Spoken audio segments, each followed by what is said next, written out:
अध्याय 38 शस्त्रागार दी आमरी। तुम आखिर करना क्या चाहते हो? ठीक उसी समय जब तनाव चरम पर पहुंच गया था, राजिता भीड़ के बीच से ग्रेनेड लॉन्चर के साथ निकली। उसके पीछे लंबा राज हाथ में मशीन गन लिए था। हम एक ही तरफ हैं।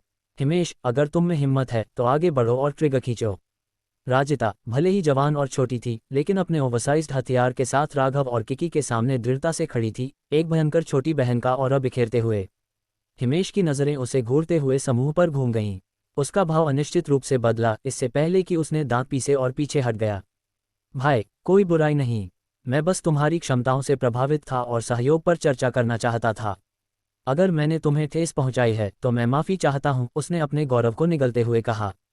हाँ बिल्कुल, चलो इसे और बुरा न बनाएं। चिराग ने आखिरकार बीच में आकर मध्यस्थ के रूप में काम किया। सब लोग शांत हो जाओ। यहाँ जीवित रहना प्राथमिकता है। इस कोहरे ने हम सबको फंसा लिया है। चलो अपनी वर्तमान दुर्दशा पर ध्यान दें।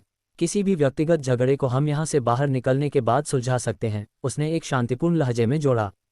राघव ने अपनी नज़र चिराग की ओर मोड़ी। क्या तुम सच में यही सोचते हो?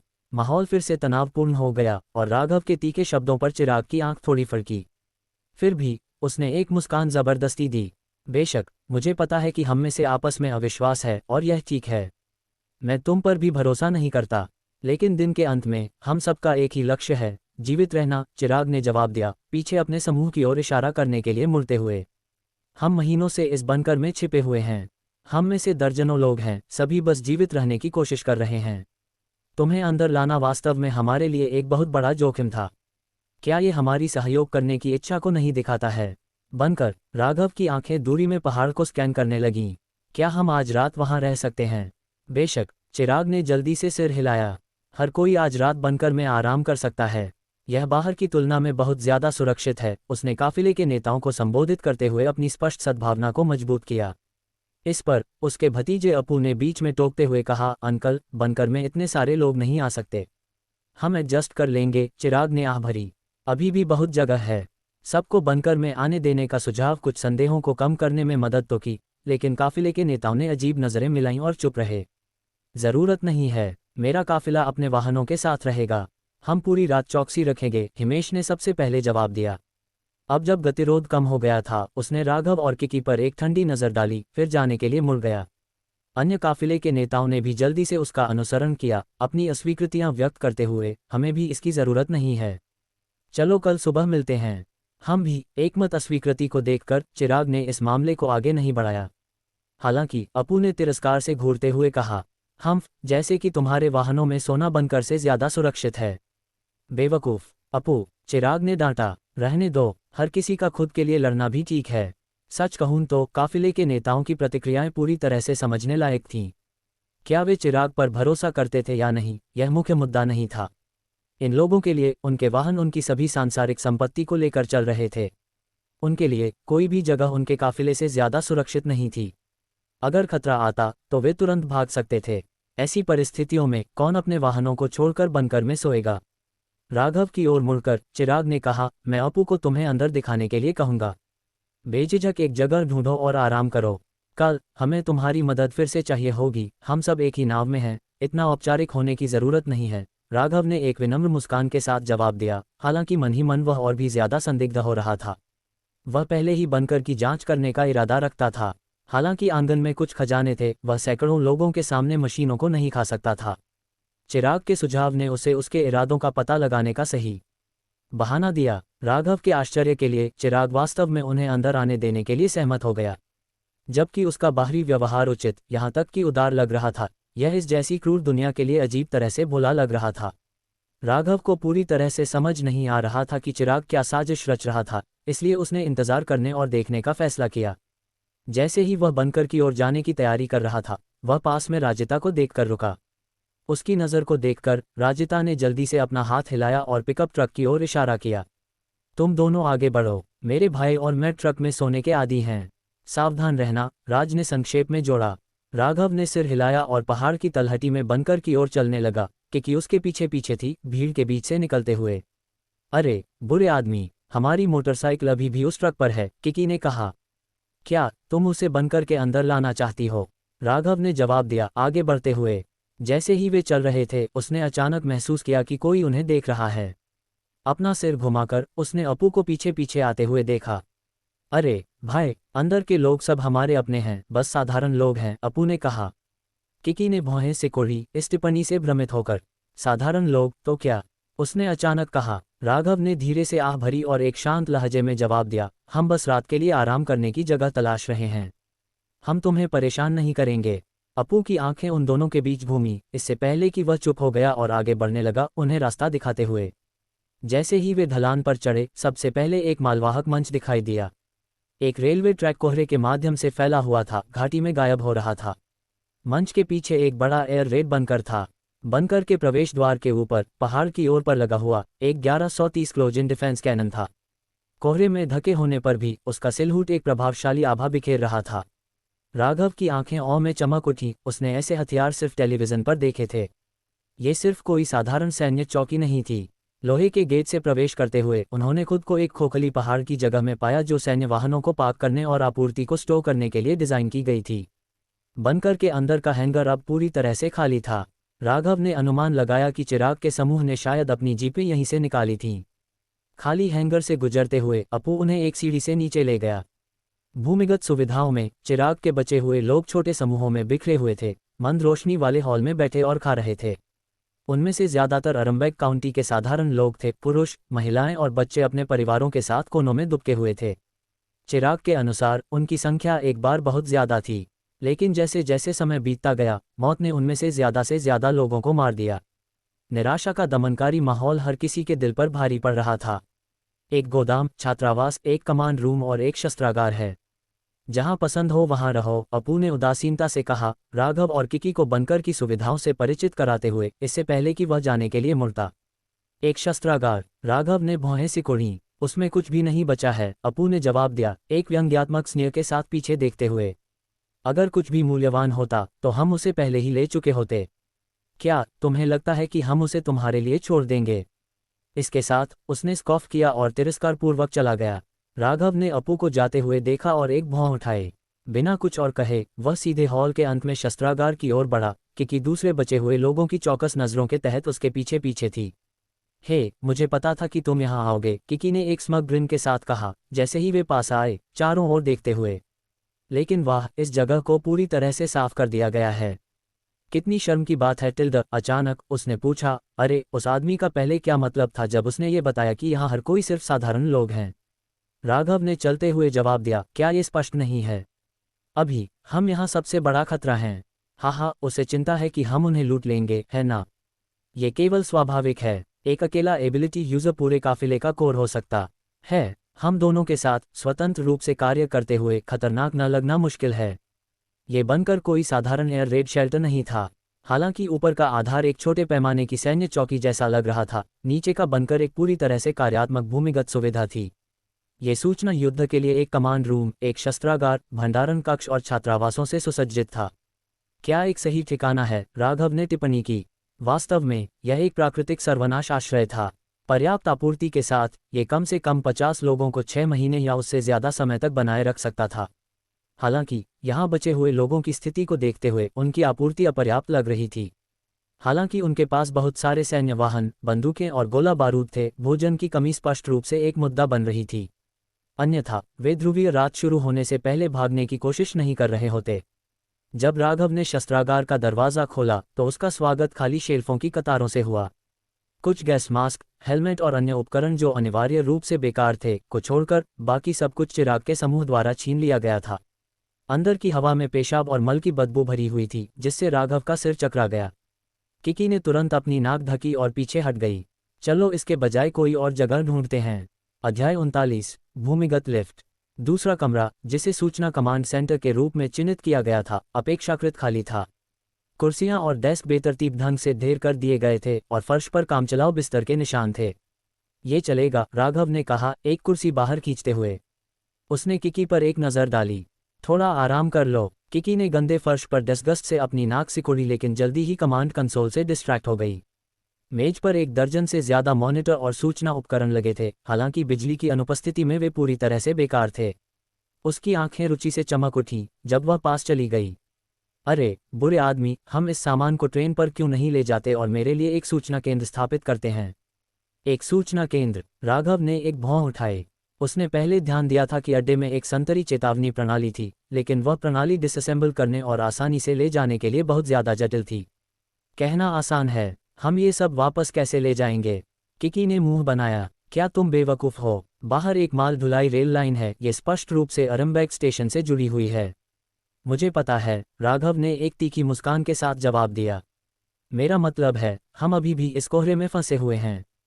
हम तो सिर्फ जिंदा रहने में भी भाग्यशाली हैं, तो हमें कुछ भी ले जाने का समय कैसे मिलेगा? ओह, सही बात है, किकी ने डिफ्लेटिंग होते हुए स्वीकार किया। उसने आलस से अंगड़ाई ली और राघव की ओर देखा। उसकी थकावट साफ दिखाई दे रही थी। मैं और नहीं सह सकती। मुझे थोड़ी देर आराम करने की ज़रूरत है। राघव ने एक कोना ढूंढा और दीवार से टिककर बैठ गया। उसे रहने दिया। वह जानता था कि किकी अब पूरी तरह से थक चुकी थी। चाहे वह हिमेश हो या चिराग, राघव को यकीन था कि दोनों के पास छिपा हुआ मकसद था। इस कठोर वातावरण में हर कोई अपने जीवित रहने को प्राथमिकता देता है। उसके और किकी के प्रति उनकी विनम्रता केवल एबिलिटी यूजर्स के रूप में उनकी क्षमताओं के कारण थी। एक बार जब वे कोहरे से बच निकलते तो राघव उनका सबसे बड़ा खतरा बन जाता। कुछ लोग राघव और किकी को शक्तिशाली सहयोगी के रूप में देख सकते हैं, लेकिन अभी जब से चरम रात एक्सट्रीम नाइट को आने में सिर्फ 2 दिन बचे थे, हर किसी का जीवित रहना अनिश्चित था। इस तरह की जगह पर बैकअप पावर या जनरेटर होने चाहिए, राघव ने बुदबुदाया, ये देखते हुए कि मुख्य हॉल में बचे हुए लोग मोमबत्तियां जला रहे थे। ये स्पष्ट था कि वेंटिलेशन सिस्टम अभी भी काम कर रहा था, फिर भी बिजली पूरी तरह से गुल थी। शस्त्रागार में, वहां बहुत बदबू है, कि राघव के कंधे से टिकते हुए बुदबुदाए। कुछ ही पल में वह सो गई थी। राघव ने उसकी ओर मुड़कर देखा। उसके चेहरे पर एक जटिल भाव था। कल वह विशाल कीड़े से लड़ने के लिए अपनी क्षमता का 2 बार उपयोग करने के बाद बेहोश हो गई थी। फिर भी आज उसने कोई कमजोरी दिखाए बिना हिम्मत बनाए रखी थी। वह चालाक थी। अगर दूसरों को उसकी क्षमता की सीमाएं पता चल जाती तो न तो हिमेश और न ही चिराग उनके साथ इतनी सावधानी से व्यवहार करते। भले ही राघव की शक्ति का प्रदर्शन प्रभावशाली रहा हो, किकी की विस्फोटक युद्ध क्षमता ने हर किसी पर एक बहुत ही मजबूत छाप छोड़ी थी। उसे याद आया कि उसने 3 दिनों तक सोने का नाटक कैसे किया था और उसकी असली पहचान के बारे में सोचने लगा। एक बिगड़ी हुई अमीर लड़की में इतनी लचीलापन कैसे हो सकता है? रात हो गई और बनकर के अंदर और बाहर सब कुछ भयावह रूप से शांत हो गया। चाहे वह आंगन में काफिले हों या भूमिगत आश्रय में बचे हुए लोग, किसी ने भी अनावश्यक शोर नहीं किया। यह एक ऐसी रात थी जो नींद न आने वाली थी, न केवल अंधेरे के लूमिंग आतंक के कारण बल्कि इसलिए भी कि कल कोहरे से भागने की योजना जीवन और मृत्यु का एक जुआ थी। राघव ने आराम नहीं किया। इसके बजाय उसने अपना हाथ कमांड कंसोल पर रखा और सिस्टम से इंटरफेस करने के लिए अपने मैकेनिकल हॉट को सक्रिय किया। लेकिन उसने जल्दी से महसूस किया कि यह कमांड सिस्टम सिर्फ एक सवैया सूचना उपकरणों का एक सेट नहीं था। ये केंद्रीय हब था जो पूरी चौकी को जोड़ता था। सिस्टम का पैमाना उसकी उम्मीद से कहीं ज्यादा था। उसकी ऊर्जा तेजी से खत्म होने लगी, जिससे वह चिंतित हो गया। जैसे ही वह अपनी क्षमता को रोकने की तैयारी कर रहा था, किसी अजीब चीज ने उसका ध्यान खींचा। भूमिगत सुविधा के नीचे एक छिपी हुई लिफ्ट थी। राघव को और भी ज्यादा चौंकाने वाली बात यह थी कि लिफ्ट वर्तमान में नीचे उतर रही थी। भौहें सिकोड़कर वह खड़ा हो गया और मुख्य हॉल में देखा, लेकिन सब कुछ शांत रहा। ये लिफ्ट कहाँ स्थित थी?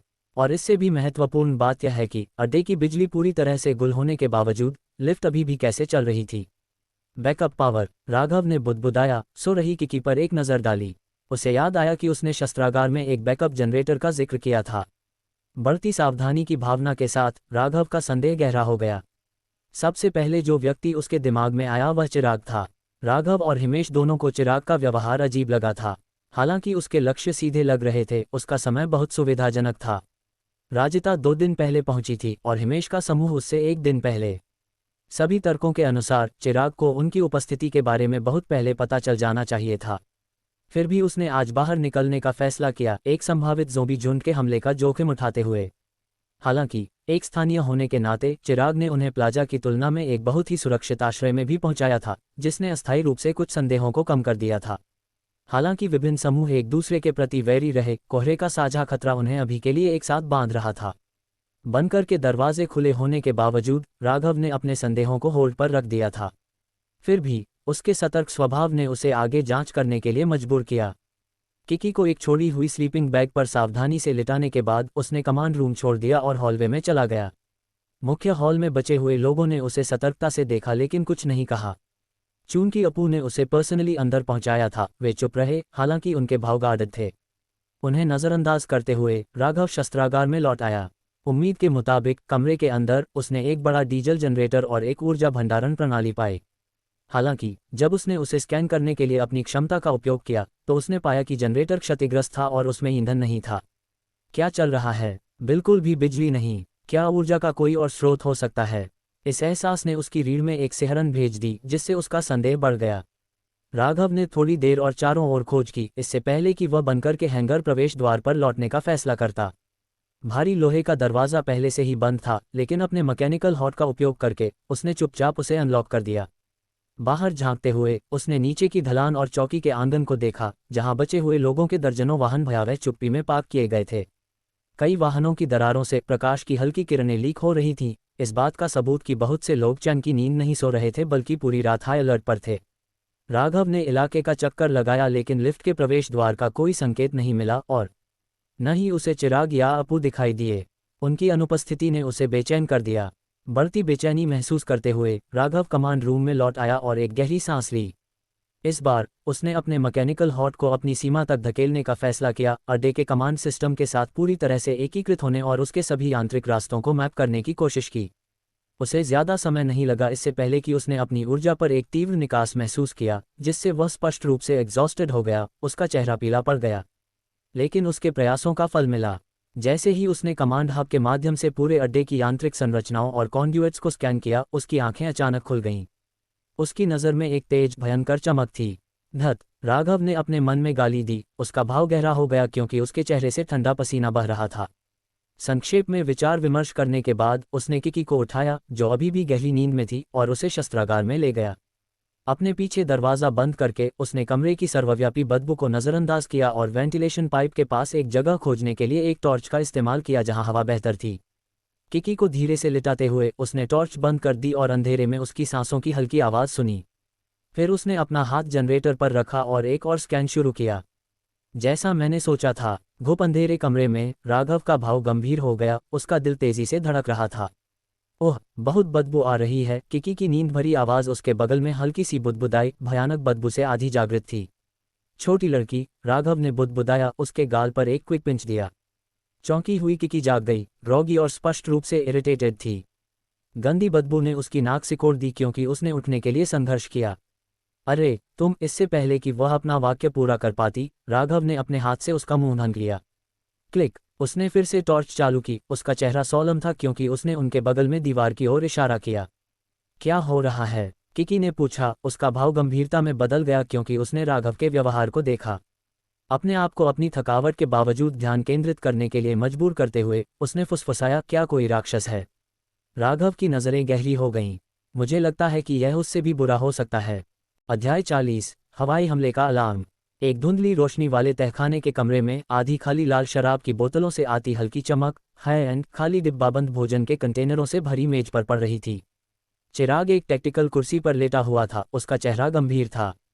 अप्पू, वे दोनों युवा क्षमता वाले उपयोगकर्ता, मुझे ये भावना आती रहती है कि वे एक जोखिम हैं, चिराग ने कहा। अप्पू अपने पैरों को पार करके बैठे और लापरवाही से एक फल का डिब्बा खाते हुए लापरवाही से जवाब दिया, वह लड़की थोड़ी पेचीदा है, ज़रूर, लेकिन मैं उसे देख रहा हूँ। वह वास्तव में बहुत कमज़ोर है, बस एक बहादुर चेहरा बना रही है। वह कोई असली खतरा नहीं है। इसके अलावा अब जब वे बनकर में आ गए हैं तो वे फंस गए हैं, वे भाग नहीं सकते। क्या हुआन की तरफ सब कुछ तैयार है? चिराग ने पूछा। आराम करो चाचा, अप्पू ने एक आत्मसंतुष्ट मुस्कान के साथ जवाब दिया। अन्य काफिलों से लिए गए सभी उपकरणों के साथ हम जल्द ही इस नरक से बाहर निकल जाएंगे। चिराग का चेहरा थोड़ा काला पड़ गया। ब्लैक जियाओ काफिले को कम मत समझो, वे इतने सरल नहीं हैं। आज रात हमें धैर्य रखना होगा। अप्पू ने सिर हिलाया और जोड़ा, चाचा, अगर बाद में कोई मौका मिला तो मैं देखूंगा कि क्या हम कुछ महिलाओं को पीछे रख सकते हैं। लड़कों ने इसे बहुत लंबे समय तक रोक रखा है, चिराग ने ठंडी हंसी के साथ कहा। सबसे सुंदर, सबसे खतरनाक भी है। क्या तुम उसे रखने की हिम्मत करोगे?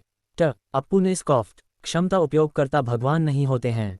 चाहे वह कितनी भी शक्तिशाली क्यों न हो, वह अभी भी सिर्फ एक व्यक्ति है। जब समय आएगा तो मैं अपना रास्ता बना लूंगा। वैसे, चिराग ने कहा, उसकी आवाज़ में गंभीरता थी, अन्य क्षमता उपयोगकर्ताओं पर नज़र रखो। समूह में वह बड़ा आदमी, उदाहरण के लिए, मुझे लगता है कि उससे निपटना आसान नहीं होगा। मुझे पता है, वह एक ब्रूट स्ट्रेंथ प्रकार का लगता है, लेकिन फिर भी मशीन गन की गोली की बौछार उसे टुकड़े टुकड़े कर देगी। अब पुणे श्रग्ड, जैसे कि यह कोई बड़ी बात नहीं थी। चाचा और भतीजा योजना बनाते रहे, स्पष्ट रूप से उन भाग्य पर आश्वस्त थे जो उन्होंने बाकी सभी के लिए योजना बनाई थी, बस अपनी लूट का दावा करने के लिए इंतजार कर रहे थे। इस बीच आंगन में दर्जनों वाहन और सैकड़ों बचे हुए लोग हाई अलर्ट पर थे, इस बात से अनजान की एक मानव इंजीनियर्ड आपदा चुपचाप पैदा हो रही थी। वापस शस्त्रागार में राघव ने अपनी खोज के बारे में किकी को समझाया। एक और बैकअप ऊर्जा प्रणाली, इसका क्या मतलब है? किकी ने पूछा, अपनी थकी हुई आंखों को रगड़ते हुए। राघव का लहजा गंभीर था। ये बिजली प्रणाली स्वतंत्र है। ये बेस की रक्षा प्रणालियों और एक छोटी शाखा रेलवे की ऊपरी बिजली ग्रिड को बिजली की आपूर्ति करती है। किकी की भौहें सिकुड़ गईं। एक शाखा रेलवे? क्या तुम कह रहे हो कि चिराग का समूह ट्रेन से भागने की योजना बना रहा है? यह एक संभावना है। बिजली के विन्यास और लोड वोल्टेज को देखते हुए सीमा सीमित है, यह उन्हें बहुत दूर तक नहीं ले जाएगी। उन्हें दूर जाने की जरूरत नहीं है, किकी ने कहा। उसकी आंखें चौड़ी हो गईं क्योंकि उसे कुछ महसूस हुआ। उन्हें बस कोहरे से बाहर निकलना है, या आरामबाग स्टेशन तक। फिर क्यों? किकी ने अपनी बात अधूरी छोड़ दी। उसका चेहरा अचानक कड़ा हो गया। उसने अपने दांतों को पीसा। धिक्कार है उन बदमाशों को। हमें अभी निकलना होगा। वह अपने पैरों पर खड़ी हो गई, लेकिन राघव ने उसकी बांह पकड़ ली। उसका चेहरा गंभीर था। जाओ। कहाँ जाओगे? अगर हम अभी निकलने की कोशिश करते हैं तो दूसरे काफिले अराजकता में डूब जाएंगे और इससे चीजें और खराब हो जाएंगी, राघव ने शांति से कहा। लेकिन अगर हम रुकते हैं तो क्या ये सिर्फ मरने का इंतजार करना नहीं है? किकी ने कहा। उसकी आवाज में घबराहट थी। राघव की तीव्र नज़र उसकी ओर लगी। क्या तुम्हें कुछ याद है जो तुमने पहले कहा था? ये बिल्कुल सही था। मैंने क्या कहा? किकी ने भ्रमित होकर पूछा। तुमने कहा था कि अगर हम अभी कोहरे से बच निकलते हैं तो भी बाहर अंधेरा है। किकी को एहसास हुआ। तुम्हारा मतलब है वे शायद भोर से पहले अपनी चाल चलेंगे? उससे पहले, राघव ने सुधार किया। जिसका मतलब है कि हमारे पास अभी भी कुछ समय है। किसके लिए समय? राघव ने एक गंदा स्लीपिंग बैग खींचकर उसके बगल में रख दिया। सो जाओ। क्या तुम पागल हो? किकी ने उसे ऐसे देखा जैसे उसने अपना दिमाग खो दिया हो। उसने अपने माथे को छूने के लिए हाथ बढ़ाया, फ्राउनिंग। क्या यहाँ की बदबू तुम पर हावी हो गई है? तुम मुझे ऐसे समय में सोने के लिए कह रहे हो? हमें सोना होगा, राघव ने दृढ़ता से कहा। उसका चेहरा गंभीर था। तुम्हें आराम करने की जरूरत है। बाद में तुम्हें मेरी योजना को क्रियान्वित करने में मेरी मदद करने के लिए अपनी ताकत की जरूरत होगी। इसके साथ उसने किकी को करीब खींचा और अपने साहसी योजना को उसके कान में फुसफुसाया। राघव को यकीन था कि चिराग बहुत जल्दी काम नहीं करेगा। सबसे पहले, जैसा कि किकी ने अनुमान लगाया था, वे शायद आधी रात का इंतजार करेंगे जब बचे हुए लोगों में थकान और सतर्कता कम हो जाएगी। दूसरा, चिराग स्थिति पर पूर्ण नियंत्रण सुनिश्चित करना चाहेगा, लेकिन राघव जानता था कि उसे किसी भी घटना के लिए तैयार रहना होगा। उसकी योजना के काम करने के लिए किकी को कुछ ऊर्जा वापस पाने की जरूरत थी ताकि उनके बचने की संभावना अधिकतम हो सके। किकी ने उसकी योजना सुनी, उसका चेहरा बदल गया। राजिता और बाकी का क्या? क्या हमें? राघव ने सिर हिलाया। हम अभी उनके बारे में चिंता नहीं कर सकते। अगर हम उन्हें बताते भी हैं तो वे मदद नहीं कर पाएंगे और चिराग को सतर्क कर सकते हैं। बहुत बातें हो गईं, सो जाओ। अनिच्छा से किकी ने अपनी भौहों को सिकुड़ाया और आज्ञा का पालन किया। स्लीपिंग मैट पर लेट गई और कमरे में भयानक बदबू के बावजूद खुद को आराम करने के लिए मजबूर किया। राघव ने कुछ नहीं कहा। उसने अपना हाथ जनरेटर पर रखा और मैकेनिकल डिवोर को सक्रिय किया। डिवोरिंग प्रगति 1%। राघव के माथे पर पसीना आने लगा क्योंकि उसने अपने इंटरफेस पर धीमी प्रगति देखी।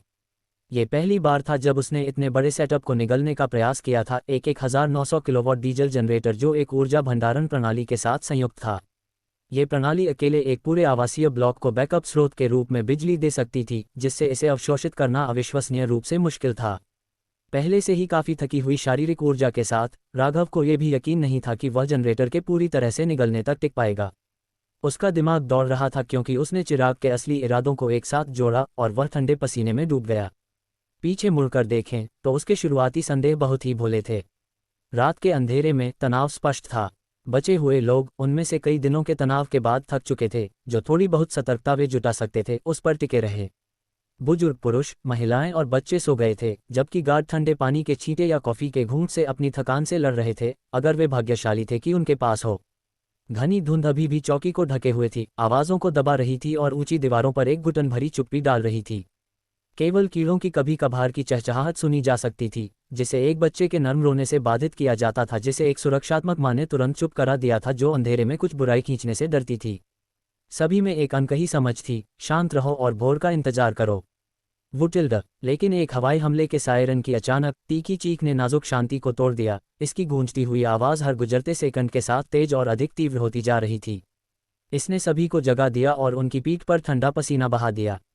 यह क्या आवाज़ है? हवाई हमले का अलार्म। भाड़ में जाओ, क्या हो रहा है? ये किसने शुरू किया? ब्लैक जियाओ काफिले में हितेश, जो झपकी ले रहा था, गुस्से में जाग गया। उसकी आंखें चौड़ी हो गईं क्योंकि उसने जोर से शाप दिया, लानत है उन कमीनों को। उसने अपनी वॉकी टॉकी पकड़ी और चिल्लाया, सभी सतर्क रहो। उस बूढ़े कमीने का क्या? उसे कल रात से नहीं देखा। ईगल अपनी बंदूक के साथ एक और वाहन के ऊपर तैनात था। चिराग के समूह के किसी भी निशान के लिए क्षेत्र को स्कैन किया, लेकिन कोई भी नज़र में नहीं था। बहरा करने वाला हवाई हमले का सायरन घाटी में गूंजता रहा और जल्द ही लाशों की भयानक चीखें आसपास के कोहरे से गूंज उठीं। भयानक आवाज़ करीब और करीब आती गई, जिससे सभी की रीढ़ में सिहरन दौड़ गई। हमें खेला गया है, हितेश दहाड़ा। कोई आश्चर्य नहीं कि उस कमीने ने सभी को बंकर में आमंत्रित करने पर जोर दिया। यह एक फंसाने वाली जगह थी। क्या हमें अब बंकर की ओर दौड़ना चाहिए? नरक में दौड़ो, यह शायद पहले से ही बंद है। हितेश ने गुर्राया। चिराग के खिलाफ अपनी सावधानियों के बावजूद उसने कभी भी ऐसे क्रूर रणनीति की उम्मीद नहीं की थी। अपने ही शरण में एक जाल बिछाना, ये लगभग समझ से परे था। यह एहसास दूसरे काफिलों पर भी पड़ा और आंगन में अराजकता फैल गई। हवा में चिल्लाहट भर गई क्योंकि इंजन जीवन में गूंजने लगे। चिराग के खिलाफ शाप गूंज उठे क्योंकि बचे हुए लोग अपनी अगली चाल का पता लगाने के लिए भागदौड़ कर रहे थे। कुछ छोटी टीमों ने अपने वाहन छोड़ दिए और सुरक्षा खोजने की उम्मीद में बंकर के प्रवेश द्वार की ओर भागे। लेकिन जब ब्लैक जियाओ काफिले ने चौकी का गेट खोला तो उनका स्वागत एक अप्रत्याशित दृश्य से हुआ। उनके ज्ञान के बिना बाहर विशाल बैरिकेड्स और संगमरमर के ब्लॉक लगाए गए थे। ये देखकर हितेश का चेहरा गुस्से से मुड़ गया। बाधाओं को साफ करो अभी। एक संशोधित भारी ट्रक जिसमें एक स्टील का हल लगा था, उसने एक यांत्रिक वाइन के साथ अपनी ब्लेड को नीचे किया। अपने इंजन को रेविंग करते हुए वह आगे बढ़ा। विस्फोटक बल के साथ बैरिकेड से टकरा गया। Bang bang bang. हल ने मलबे के माध्यम से एक रास्ता साफ किया, पीछे के वाहनों के लिए एक अस्थायी भागने का रास्ता छोड़ दिया। भाई, क्या हमें भी जाना चाहिए? एक और पिकअप ट्रक पर राजिता ने अपने चारों ओर हो रहे अराजक दृश्य को घबरा कर देखा। उसकी आवाज़ कांप रही थी। राज हिचकिचाया, उसकी नज़र बंकर की ओर जा रही थी। मैं उन्हें लेने जा सकती हूँ, राजिता ने चिल्लाया। रुको, राज ने उसकी बाँह पकड़ी। उसकी आंखें केंद्रित थीं। वे उनके पास क्षमताएं हैं। राजिता ने अपने होठों को काटा, सहमति में सिर हिलाया। ठीक है, तो हम उनका इंतजार करेंगे। इस बीच जो बचे हुए लोग बंकर के प्रवेश द्वार की ओर भागे थे, वे लोहे के दरवाजे तक पहुंच गए। लेकिन इससे पहले कि वे इसे खोलने का प्रयास भी कर पाते, आग की एक अचानक चमक ने अंधेरे को रोशन कर दिया। बूम! एक बड़े विस्फोट ने आंगन को हिला दिया और आग का एक गोला बचे हुए लोगों को निगल गया, उन्हें पूरी तरह से निगल लिया। लानत है, किकी! क्या वे? ज़ोंबी भीड़ की भयानक चीख की आवाज़ और तेज हो गई, कोहरे के माध्यम से गूंज उठी। बचे हुए लोगों ने जवाबी कार्रवाई के रूप में गोलीबारी की, लेकिन अराजकता बहुत ओवरवेलमिंग थी। पिकअप पर राजिता का चेहरा पीला पड़ गया क्योंकि उसने कानज को देखा। जितना वह इंतजार कर सकती थी, उतना इंतजार करने के बावजूद राघव या किकी का अभी भी कोई निशान नहीं था। भाई, हमें जाना होगा, राज ने निर्णायक रूप से कहा, अपने पैर को गैस पैडल पर मारते हुए। पिकअप ट्रक जीवन में गर्जना करता रहा, चौकी से बाहर तेजी से निकल रहा था। अगर वे अब और हिचकिचाते तो उनमें से कोई भी जीवित नहीं बचता। आंगन में दृश्य पूरी तरह से पागलपन में बदल गया था। लाशों की लहरें, grotesque undead creatures, corpse dogs और काली सेंटिपीड लाइक मॉन्स्टर्स कोहरे के माध्यम से सर्जिंग कर रहे थे। एक ज्वार की तरह चौकी में बाढ़ आ रही थी। एक वैन जो समय पर शुरू नहीं हो पाए, उसे तुरंत भीड़ ने निगल लिया, जबकि एक ऑफ रोड वाहन अराजकता में एक सीमेंट ब्लॉक से टकरा गया। इसके यात्री वाहन को फिर से शुरू करने में असमर्थ उसे छोड़ने के लिए मजबूर हो गए। अपनी बंदूकों को फायरिंग करते हुए वे बंकर की ओर भागे, लेकिन वे ज़्यादा दूर नहीं गए। अंधेरे में एक कॉप्स डॉग ने हमला किया, उनमें से एक को जमीन पर घसीट लिया। आह, मेरी मदद करो, भागो प्रिय, मैं उन्हें रोकूंगा। बंकर के अंदर विस्फोट और भीड़ के आने की आवाज़ ने बचे हुए लोगों को एक उन्माद में डाल दिया था। अनडेड शेल्टर में भर गए और कन्फाइंड स्पेस में भयानक चीखें और अराजकता फैल गई। घाटी में दहशत, गोलीबारी और अमानवीय चीखों की ठंडी आवाज़ें गूंज उठीं। बाहर भागते हुए वाहनों ने एक फ्रैंटिक कॉन्वॉय बनाया, उनकी हेडलाइट्स कोहरे के माध्यम से पियर्सिंग कर रही थीं। लेकिन राक्षस लगातार उनका पीछा कर रहे थे और हर बार जब कोई वाहन नियंत्रण खो देता था तो एक क्रैशेस की एक श्रृंखला को ट्रिगर करता था, जिसमें रेकेज को ज़ॉम्बी टाइड ने जल्दी से निगल लिया था। हितेश का बख्तरबंद वाहन हल ट्रक के ठीक पीछे चल रहा था जो रास्ता साफ कर रहा था। उसकी खून से लाल आंखें नर्वसली डांटेड थीं क्योंकि उसने वॉकी टॉकी में चिल्लाया, कार 4। जवाब दो, लानत है। रिजू, क्या तुम्हें अभी तक रास्ता मिला? हमें शहर के माध्यम से जाना होगा और साइड रोड लेने के लिए वापस सर्कल करना होगा। किसी ने वॉकी टॉकी के माध्यम से जवाब दिया।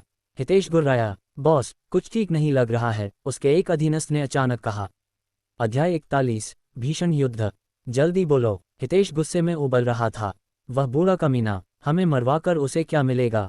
हितेश पल भर के लिए रुक गया, वॉकी टॉकी को कसकर पकड़ लिया।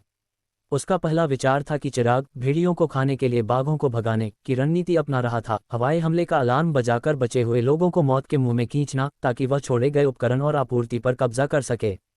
लेकिन जैसे ही उसने और सोचा, हितेश को एहसास हुआ, अगर सब लोग बाहर मर जाते हैं तो चिराग को अपने आश्रय स्थल पर बचे हुए लोगों को इकट्ठा करने की कोई ज़रूरत नहीं होगी। वह बस सबके कोहरे में मरने का इंतजार कर सकता था और फिर आराम से सामान लूट सकता था। वैसे भी कोहरे से कोई बच नहीं सकता था। हितेश को अचानक एक और भयानक विचार आया। क्लिक, उसका शरीर कांप उठा, उसकी आंखें चमक उठीं और उसने वॉकी टॉकी में चिल्लाया, लानत। वह कमीना हम सभी को दानव को विचलित करने के लिए चारे के रूप में इस्तेमाल करना चाहता है ताकि वह भाग सके। काफिले में हर कोई जम गया, उनके दिल डूब गए। अपनी जान बचाने के लिए सभी बचे हुए लोगों को इकट्ठा करके कोहरे के जीवों को आकर्षित करना कितनी क्रूर योजना। प्रवेश द्वार पर बैरिकेड्स और नाकेबंदी सिर्फ उन्हें भागने के लिए मजबूर करने का एक दिखावा था। लानत है, हितेश ने दांत पीसकर गाली दी। अब जब उसे पूरी स्थिति का एहसास हो गया तो उसने एक पल में फैसला किया। वापस मुड़ो, हम उन पर पलटवार कर रहे हैं। अगर हम मर भी गए तो मैं उस कुत्ते को आसानी से नहीं जाने दूंगा। हालांकि उसके शब्द कठोर थे, हितेश असाधारण रूप से चालाक था। वह जानता था कि आगे भागने से चिराग की भागने की योजना में ही मदद मिलेगी। रात के अंधेरे और घने कोहरे में उनके जीवित रहने की संभावना कम थी। लेकिन एक जवाबी हमला चिराग को चौंका सकता था और इसके परिणामस्वरूप हुई अराजकता भागने का एक मौका दे सकती थी। वे चिराग और उसके लोगों को अपने लाभ के लिए दानव को दूर नहीं ले जाने देंगे। ची, उसके आदेश पर सभी वाहन चौराहे पर मुड़ने लगे। पीछे चल रहे अन्य काफिलों में अराजकता फैल गई, कुछ पीछा करने के लिए भागे जबकि अन्य सड़कों पर बिखर गए। हर आदमी अपने लिए की मानसिकता अपना ली। इस बीच लाशों की भीड़ शहर की ओर बढ़ गई, जिससे चौकी एक खून से सनी हुई कसाईखाना बन गई। अचानक एक मालवाहक इलेक्ट्रिक लोकोमोटिव कोहरे से निकला, धीरे धीरे स्टेशन में खींच रहा था। इसकी कारों पर आपूर्ति लदी हुई थी। जैसे ही इसके दरवाजे खुले, 1 दर्जन से अधिक सशस्त्र बंदूकधारी उतर गए, शेष लाशों को सटीकता से खत्म कर दिया। धड़ाम धड़ाम धड़ाम, दूसरी दिशा से कई सैन्य जीपें आईं। उनके ऑक्यूपेंट्स स्पष्ट रूप से तैयार, युद्ध के मैदान को साफ करना शुरू कर दिया। चिराग और अप्पू एक भूमिगत सुविधा से एक छोटी लिफ्ट के माध्यम से बाहर निकले, कानज का सर्वेक्षण करते हुए गंभीर भाव के साथ। जो कुछ भी उपयोगी हो उसे पकड़ लो, कारों को लोड करो, जल्दी करो। चिराग ने आदेश दिया। फ्लैटबेड प्लेटफार्मों वाली मालवाहक कारें वाहनों को लोड करने के लिए टो हुक से सुसज्जित जल्दी से जुटा दी गईं। चिराग, जो आरामबाग स्टेशन पर एक पूर्व स्टेशन मास्टर था, ने विशेषज्ञता के साथ ऑपरेशन का ऑर्केस्ट्रेशन किया, अराजकता को एक अच्छी तरह से तेल लगी प्रक्रिया में बदल दिया। वे दोनों कहाँ हैं? अप्पू ने पूछा। वे चले गए हैं, हवाई हमले के बंकर की स्वीपिंग कर रहे बंदूकधारियों में से एक ने जवाब दिया। बॉस, हमने अंदर के बेकार लोगों को बाहर निकाल दिया। अपने दिखावे को बेचने के लिए चिराग ने जानबूझकर अपने दल के कुछ बुजुर्गों और महिलाओं को बंकर में तैनात किया था ताकि संदेह को दबाया जा सके। इस बीच वह और अप्पू एक और भूमिगत डिपो में छिप गए थे, जो बचे हुए लोगों पर कोहरे के बीच घात लगाकर हमला करने और गुप्त रूप से भागने की योजना बना रहे थे। वे चले गए, शायद वे दूसरों के साथ भाग गए। अप्पू ने बंकर के खुले दरवाजे को देखते हुए सोचा, मैं जांच करूंगा। जाओ। चिराग ने सिर हिलाया, लेकिन जैसे ही वे अपने बड़े भागने की तैयारी कर रहे थे, एक दहाड़ता हुआ इंजन दूर से गूंज उठा। चिराग का चेहरा पीला पड़ गया। नहीं, अप्पू, वे वापस आ रहे हैं, उसने चिल्लाया। उसके आदमियों ने जल्दी से अपने हथियार उठाए। एक विशाल ट्रक, जिसकी नारंगी हेडलाइट्स कोहरे को काट रही थीं, चौकी में घुस गया। उसकी विंडशील्ड और हल लाशों के अवशेषों से भरे हुए थे क्योंकि वह गर्जना कर रहा था। दोनों तरफ से गोलीबारी शुरू हो गई। किसी को भी जिंदा मत छोड़ो, सबको मार डालो, हितेश ने वॉकी टॉकी पर दहाड़ा। अप्पू, सावधान रहो, चिराग ने चिल्लाया, अपने आदमियों को जवाबी कार्रवाई करने के लिए प्रेरित किया। बिखरे हुए बचे हुए लोग भी मेले में घुस गए। राज और राजिता ने अपने पिकअप ट्रक को ढलान से नीचे उतारा, गोलीबारी और लाशों से बचते हुए। उनके पास एक ट्रेन है, राजिता ने इशारा करते हुए चिल्लाया। राज ने गोलियों से बचने के लिए घुमाया, यार्ड की ओर रीडायरेक्शन किया। लाशें और कॉप्स डॉग्स लगातार हमला कर रहे थे, लेकिन राजिता ने अपने ट्रक पर एक संशोधित तंत्र को सक्रिय किया, क्रीचर्स को साफ करने के लिए स्पाइक्स को बढ़ाया। चलाओ, मैं किकी और बाकी को ढूंढूंगी, उसने चिल्लाया। युद्ध का मैदान पूरी तरह से अराजकता में बदल गया क्योंकि दोनों पक्षों ने गोलीबारी की जबकि लाशों की भीड़ अंदर आ गई। ब्लैक जियाओ काफिले की बेहतर संख्या ने जल्द ही चिराग के आदमियों को ओवरवेलमिंग कर दिया। अप्पू गोलियों की बौछार के नीचे गिर गया। क्या तुम्हें लगा कि तुम मुझे मूर्ख बना सकते हो? मुझे पता था कि तुम कुछ कर रहे थे, हितेश ने गुर्राया, अप्पू की छाती पर स्टॉम्पिंग करते हुए उसे सिर में गोली मारकर मार डाला। हितेश ने मुड़कर चिराग को ट्रेन पर वाहन लोड करते हुए देखा, तुरंत उसके इरादे को समझा। भागने की कोशिश कर रहा है, ऐसा नहीं होगा। ईगल, उसे बाहर निकालो, उसने आदेश दिया। जैसे ही हितेश पीछा करने के लिए तैयार हुआ, एक ठंडी आवाज ने उसे जमा दिया। वह मुड़कर ईगल को एक काले पंजे से इम्पेल्ड देखता है, उसके मुंह से खून बह रहा है। ईगल के पीछे एक ग्रोटेस्क फिगर खड़ा था, अप्पू, अब पार्ट इंसेक्ट, दुष्टता से मुस्कुरा रहा था। तुम, अप्पू, जिसे मृत माना गया था, एक क्षमता उपयोग करता था।